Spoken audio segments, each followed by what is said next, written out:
దేవాలయపు తెర చినిగెను అంటూ ఉన్నాడు.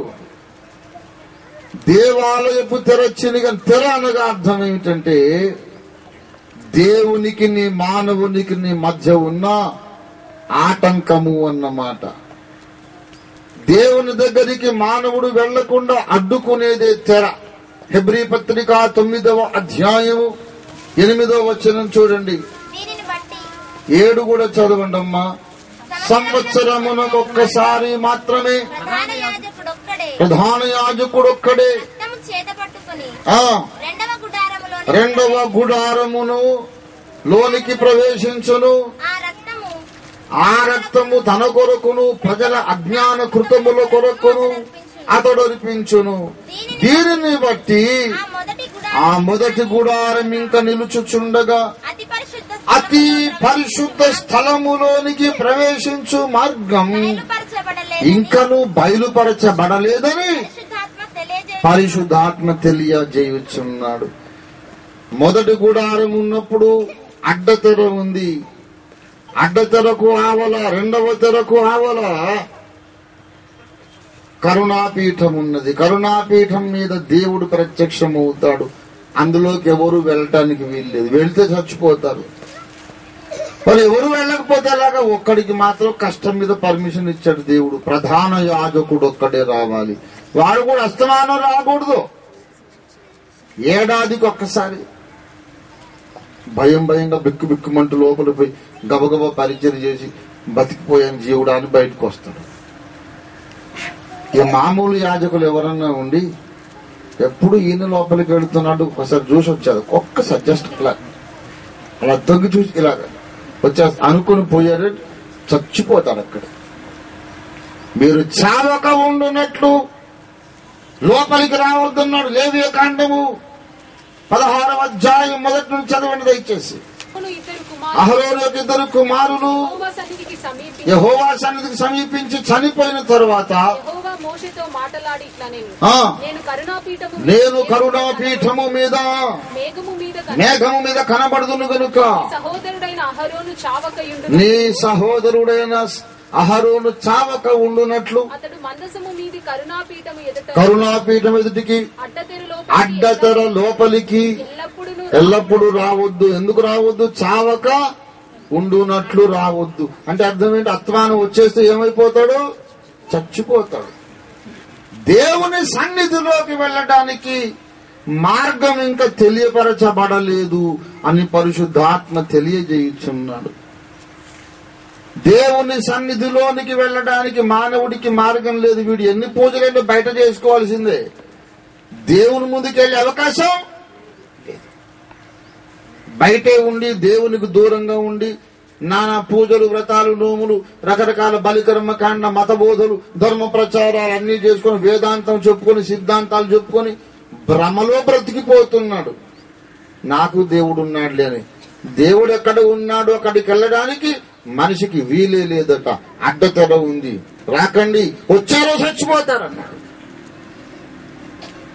యేసు మరణించినప్పుడు తెర పర్రున చిరిగిపోయిందంత. దేవునికి స్తోత్రం కలుగును గాక. ఒక ఆశ్చర్యకరమైన విషయం చెబుతాను. తెర కింద నుంచి పైకి జరగలేదు. కింద ఎవరైనా మనిషి చింపాలనుకోండి, అది దాదాపు 30 అడుగులు ఎత్తు తెర.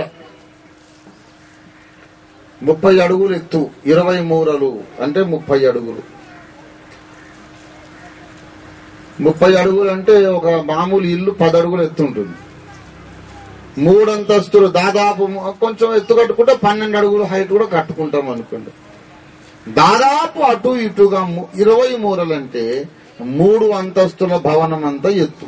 అంత ఎత్తున్న ఒక తెర ఉంది అనుకోండి. అది అలాగే తెర ఉంది.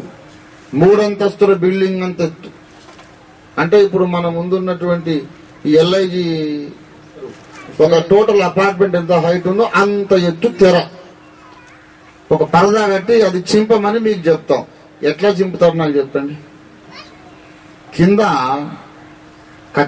కత్తిరించి ఆ 2 భాగాలు పట్టుకొని ఇలా లాగితే పర్రమని చిరుగుతుంది. అప్పుడు ఎలా జరుగుతుంది? కింద నుండి పైకి. కానీ చినిగిపోవడం అక్కడ మొదలైంది, పైనుండి మొదలైంది. కారణం ఏంటంటే దేవుడే ఆ తెరను చింపేశాడన్నమాట. మొదటి రాజుల గ్రంథము 6వ అధ్యాయము 19వ వచనం చూడండి. యెహోవా నిబంధన మందసము నుంచుటకై మందిరము లోపల గర్భాలయమును సిద్ధపరచెను. గర్భాలయము లోపల 20 మూరల పొడగును 20 మూరల వెడల్పును, అంటే మొత్తం ఒక క్యూబ్ లాగా అన్నమాట. ఏమంటారు, సమాన చతురస్ర సమానం కదా, ఏమంటారు క్యూబిక్ స్క్వేర్ కదా, క్యూబిక్. అటువైపు మొత్తం అన్ని దిక్కులో ఒకటి. ఎత్తు ఎంత? 20 మూరల అడుగుల 20 మూరలు, అవునా? వెడల్పు ఎంత?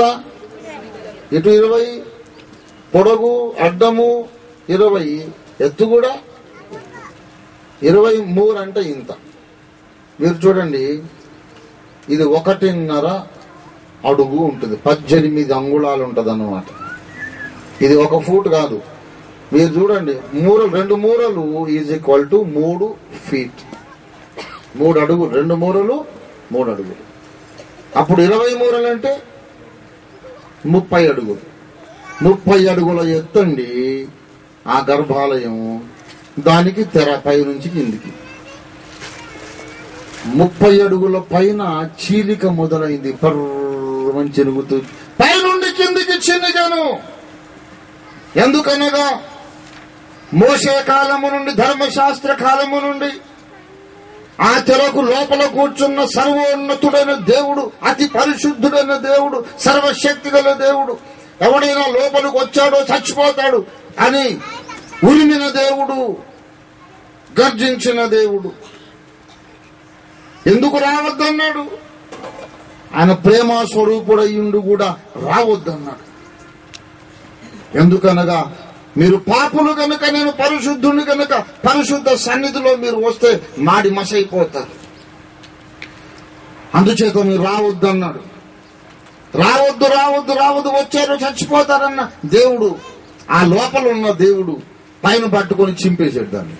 ఇక నుండి నాకును మీకును ఈ తెర అవసరం లేదంటే. ఎందుకనగా ఏ పాపాన్ని బట్టి మీరు రాలేకపోయారో ఆ పాపం శిలువ మీద కారిన రక్తము శక్తి చేత పరిహరించబడింది. ఆ పాపము కాలిపోయింది, పాపం భస్మమైపోయింది. దేవునికి మానవునికి మధ్య ఉన్నటువంటి అడ్డమును తొలగించింది యేసయ్య మరణం. దేవునికి స్తోత్రం కలుగును గాక. దేవునికి మానవునికి మధ్య ఉన్న అడ్డు తెరను చింపేసింది యేసు మరణం. యేసు మరణము ద్వారా దేవుని సన్నిధిలోకి వెళ్ళడానికి మనకు సమృద్ధిగా ప్రవేశము దొరికింది. Access into the presence of the Lord. Yesu మరణము ద్వారా మనకు అర్థమవుతుంది ఏంటంటే ఆయన సృష్టికర్త అని అర్థమవుతుంది.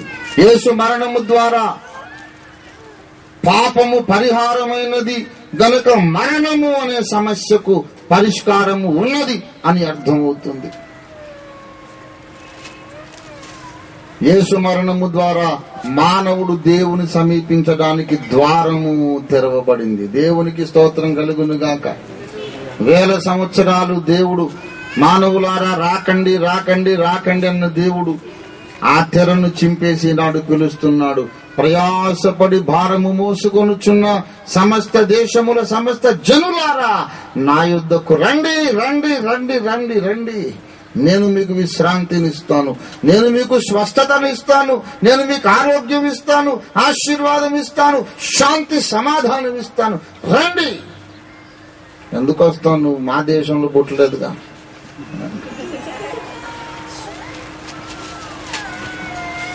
బాబు అన్ని దేశములను సమానముగా లాగడానికి, అన్ని దేశముల ప్రజలకు సమాన దూరములో ఉండడానికి భూమధ్యపురములో నేను పుట్టాను. యేసు మరణించిన ఆ యజ్ఞవేదిక ఎక్కడో తెలుసా? అది భూమి యొక్క నట్ట నడుమ అని బైబిల్లో రాయబడింది. యెహెజ్కేలు గ్రంథం 38వ అధ్యాయము, యెహెజ్కేలు 38. దయచేసి 12వ వచనం చూడండి. వారిని దోచుకొని కొల్ల సొమ్ముగా పట్టుకొని పూర్వము పాడై మరలా నివసింపబడిన స్థలముల మీదికి తిరిగి పోయేదని. పూర్వము పాడై మళ్ళా నివసింపబడ్డ స్థలముల మీదికి పోయేదను. ఆయా జనులలో నుండి సమకూర్చబడి పశువులు సరకులు కలిగి భూమి నట్ట నడుమ నివసించు జనుల మీదికి జనుల దగ్గరికి పోయేదను. ఇశ్రాయేలు దేశం పేరేమిటంట? నడీ సెంటర్ అంటాం, నడి కేంద్రము. సెంటర్ అన్నా ఒకటే, నడుమన్నా ఒకటే. నడీ సెంటర్, నట్ట నడుమ, డబుల్ ఎంఫసిస్ లాగా. Central place of the human habitable world, habitable earth, నివాస యోగ్యమైన భూభాగానికి central place the land of Israel. అందుకే అక్కడ పుట్టాడు. వాళ్ళేదో ప్రేమ, వాళ్ళ మీద ప్రేమ, నీ మీద ప్రేమ లేదని కాదు. అర్థం చేసుకోండి, అపార్థం చేసుకోవద్దు. ఎవరికి బయలుపరచని వేదాలు, మహోన్నతమైన వేదాలు భరత జాతికి దేవుడు బయలుపరిచాడు. మరి పోయి అక్కడెందుకు పుట్టాడు? ఇక్కడ పుట్టొచ్చుగా. అంటే ఇది లోకానికి సెంటర్లో ఇండియా లేదు, ఉంటే బాగుండేది. ప్రపంచానికి సెంటర్లో ఇండియా ఉంటే ఇండియాలోనే పుట్టేవాడు. కానీ ప్రపంచానికి సెంటర్లో ఇజ్రాయెల్ దేశం ఉంది. అన్ని దేశములను రక్షించడానికి అందరికీ సమాన దూరంలో ఉండటం న్యాయము గనుక పరమాత్ముడు ఇజ్రాయెల్ దేశంలో భూమి నట్ట నడుమ అవతరించాడు. దేవునికి స్తోత్రం కలుగునుగా. అక్కడ అవతరించి సమస్త జనులారా రండి రండి అని పిలుస్తున్నాడు. ఆయన మరణించాడు గనుక ఈ మధ్యాహ్న వేళ జ్ఞాపకం పెట్టుకుందాం. నీకును దేవునికి మధ్య ఉన్న అడ్డము తొలగిపోయింది. దేవునికి స్తోత్రం కలుగునుగాక. హల్లెలూయా. నీవు మరణానికి భయపడాల్సిన అవసరం లేదు. యేసునందు విశ్వాసం ఉంచు వారికి మరణం అంటే భయము లేదు. యేసయ్య చెప్పాడు, నా యందు విశ్వాసం ఉంచువాడు ఎన్నటికి చనిపోడు, చనిపోయినను మరలా బ్రతుకును. దేవునికి స్తోత్రం కలుగునుగాక. హల్లెలూయా, హల్లెలూయా. మరణ భయము మంటగలసే మహిమనాథుని సిలువలోన. మరణ భయం మంటగలసే, మరణ భయము మంటగలసే మహిమనాథుని సిలువలోన. మరణ భయము మంటగలసే మహిమనాథుని సిలువలోన. దురభిమాన పాపము తొలగిపోయే శాపము. దురభిమాన పాపము తొలగిపోయే శాపము. ఆనందము నానందము నిబట్టుచు దినాదినము నడుపును. దిగులు నాకు ఏలను. కోటి సూర్యుల మేటి యేసుని సాటి ఎవ్వరు రారు. కోటి సూర్యుల మేటి యేసుని వారు రారు. ధరలో ఏటికింకా విరతును. యేసు నీడబాయను. ఏటికింకా విరతును. యేసు నీడబాయను. ఆనందము నా ఆనందము నా యేసు. నా దినము నడుపును. దిగులు నాకు. యేసు మరణము యొక్క శుభ ఫలితాలు ఇన్నన్ని కావు, చెప్పుకోవడానికి మన బ్రతికే చాలు. ఆయన మరణించాడు గనుక దేవుడు ఒక లెక్క రాసుకున్నాడంట. ఆదాము పిల్లలందరూ చచ్చిపోయారు పో అని రాసుకున్నాడు. ఆదాము పిల్లలందరూ చచ్చిపోయారని రాసుకున్నాడు దేవుడు లెక్క. ఎంత విచిత్రమో చూడండి. దయచేసి 2 కొరింథీ 5వ అధ్యాయము. దేవునికి స్తోత్రం కలుగునుగా. 2 కొరింథీ 5వ అధ్యాయము 15వ వచనం. జీవించు వారిక మీదట తమ కొరకు కాక తమ నిమిత్తము మృతి పొంది జీవించు వారిక మీద తమ కొరకు కాక తమ నిమిత్తము మృతి పొంది లేచిన వాని కొరకే జీవించు తమ నిమిత్తము మృతి పొంది తిరిగి లేచిన వాని కొరకే జీవించు నిమిత్తము ఆయన అందరి కొరకు మృతి పొందెననియు ఆయన అందరి కొరకును మృతి పొందెను. ఆయన అందరి కొరకును మృతి పొందెను. యేసు మరణించాడు నీ పక్షముగా నా పక్షముగా. He died as our representative. Yesu చచ్చిపోయినప్పుడు దేవుడు లెక్క రాసుకున్నాడు. అద్దంకి రంజిత్ ఓఫీర్ చచ్చిపోయాడు. ఎంత గొప్ప రిలీఫో చెప్పలేము. ఎందుకో తెలుసా? చచ్చిపోయినోడి మీద కేసులన్నీ కొట్టేస్తారు. వీడి మీద 100 మర్డర్ కేసులు ఉంటే ఉండేవి కాక పోలీసు రికార్డులోకి ఎక్కిపోయింది అనుకోండి, పలానా వాడు చచ్చిపోయాడు అంటే కేసు ఫైల్ మూసేసి లోపల పెట్టేస్తారు. తర్వాత ఎవరైనా వచ్చినా సరే, ఇదిగో వాడు ఉన్నాడండి చచ్చిపోలేదండి అని అంటే పోలీసు వాడు వీళ్ళు లోపలిస్తే అంటారు తప్ప మా రికార్డు ప్రకారం వాడు చచ్చిపోయాడు ఎక్కువ మాట్లాడకు, తోలు తీస్తాం. ఎల్లవతలకి కేసు ఏదో పరిష్కారం అయిపోయిందని మేము సంతోషిస్తుంటాం, మళ్ళీ చిచ్చు పెడుతున్నాం. ఎల్లవతలకి లేడు, వాడు చచ్చిపోయాడు. నేను 4 మర్డర్లు చేశాను అనుకోండి ఫర్ ఎగ్జాంపుల్. చేసేస్తే పోలీసులు వదులుతారా? వెతుకుతున్నారు. ఢిల్లీకి పారిపోయారు. ఢిల్లీకి పారిపోయిన తర్వాత ఇక పోలీసులు వదలట్లేదు. అక్కడికి వచ్చారు. అక్కడి నుంచి నేను హాంకాంగ్ వెళ్ళిపోదామని విమానం ఎక్కి, నేను ఎమర్జెన్సీ డోర్ దగ్గర నాకు సీట్ ఇచ్చారు.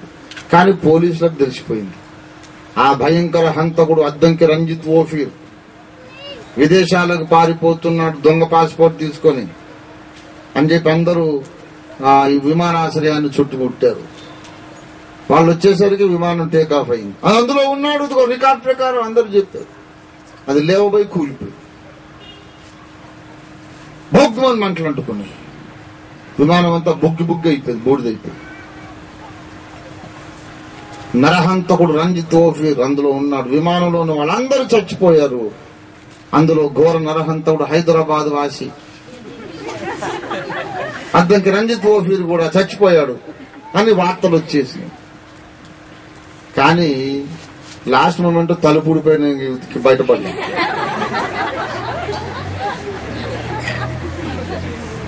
బయటపడ్డానికి కాస్త మోకాలు మోచేలు చెక్కుపోయినా బతికిపోయా. అలా జరిగిందనుకోండి, పోలీసు రికార్డు ప్రకారం నేను చచ్చిపోయాను. రేపు పొద్దున్న నేనే అక్కడి నుంచి ఎక్కడో ఆ బురదలో పడి పొలాల్లో పడి నడుచుకొని పక్క పల్లెటూరులోకి పోయి ఎక్కడో లాడ్జీలో ఉండి తెల్లారులేసి కాఫీ తాగుతూ న్యూస్ పేపర్ చూశారు. నా ఫోటో వచ్చింది. భయంకర నరహంతకుడు అద్దంకి రంజిత్ ఓఫీర్ ఘోర విమాన ప్రమాదంలో మృతి. ఓహో, నేను చచ్చిపోయినా, బాగుంది ఈ సంగతి. ఆ తర్వాత ఇక పోలీసులు నన్ను వెతకటం మానేస్తారు. ఇక నేను పోలీస్ స్టేషన్ ముందు నుంచే పోతున్నా వస్తున్నా కూడా ఎవడు పట్టించుకోడు. ఆ మనిషిని పోలు మనుషులు ఉంటారు. ఇదంతా కూడా ఓఫీర్ లాగా ఉన్నాడు, ఆ మనిషిలాగా ఓఫీర్ లాగానే ఉన్నాడు. కానీ ఓఫీర్ ఇప్పుడు ఎక్కడున్నాడు? విమాన ప్రమాదంలో చచ్చిపో. అధికారిక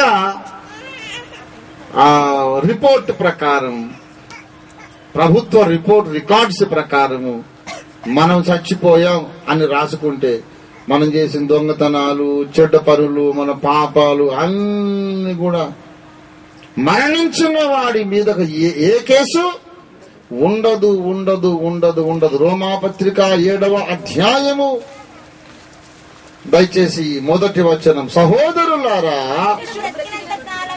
మనుషుడు బ్రతికినంత కాలమే ధర్మశాస్త్రం అతని మీద ప్రభుత్వము చేయుచున్నదని మీరు ఎరగరా? బ్రతుకుంటేనే మన మీద లా. చచ్చిపోయాం. ఎవరైనా వచ్చారో అప్పు అడిగాను, చచ్చిపోయానుగా.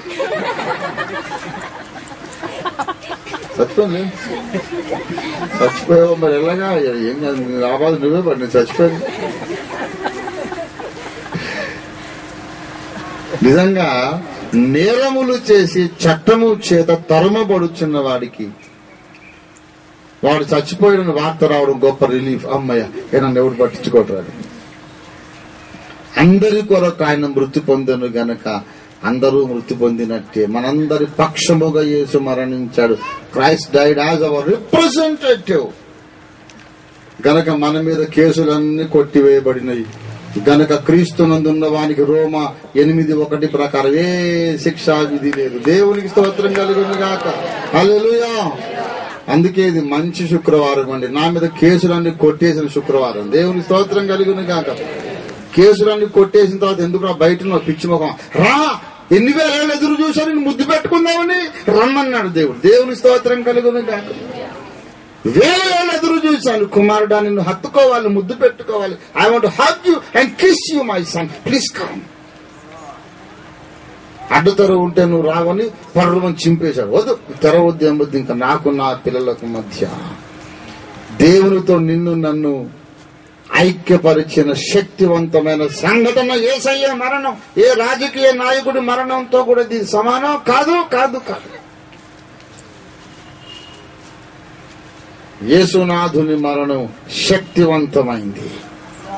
యేసునాథుని మరణం మానవునికి నిరీక్షణ కల్పించింది. యేసునాథుని మరణం మరణాన్ని చంపేసింది. యేసునాథుని మరణం పాపాన్ని పరిహరించేసింది. యేసునాథుని మరణం మన మీద ఉన్న కేసులన్నీ కొట్టిపారేసింది.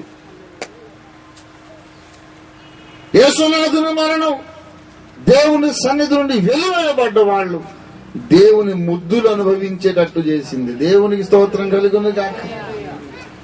యేసయ్యా నీ శిలువ మరణము కొరకు నీకు వందనాలు అని చెబుతూ మనం ఆయన స్తుతించి ఆరాధిద్దాం. ఈ స్తుతి మాత్రమే కాదు, యేసు మరణమును గూర్చి లోకమంతటికి మనము చాటింపు వేద్దాం. దేవునికి స్తోత్రం కలుగును గాక. యేసయ్య మరణ వార్త లోకానికే శుభవార్త, లోకానికి నిరీక్షణ కలిగించే వార్త. ఈ వార్త ప్రకటించడంలో మన శేష జీవితాలు గడుపుకుందాం. దేవుడు మనకు సహాయం చేయను గాక. ప్రార్థన చేసుకుందాం. రండి, తలలు వంచండి, ముగించుకుందాం. హల్లెలూయా, హల్లెలూయా. ప్రేమ కలిగిన మా మహాపరిశుద్ధ తండ్రి, మిక్కిలి గొప్ప దేవానికి వందనాలు. ప్రపంచ మేధావులకు, విజ్ఞానులకు, శాస్త్రకారులకు, భాష్యకారులకు, మహర్షులకు, వేదాంతులకు ఎవరికి తోచని పరిష్కారం మీరు ప్రభువా తలంచి యోచించి శిలువ మీద నెరవేర్చినందుకై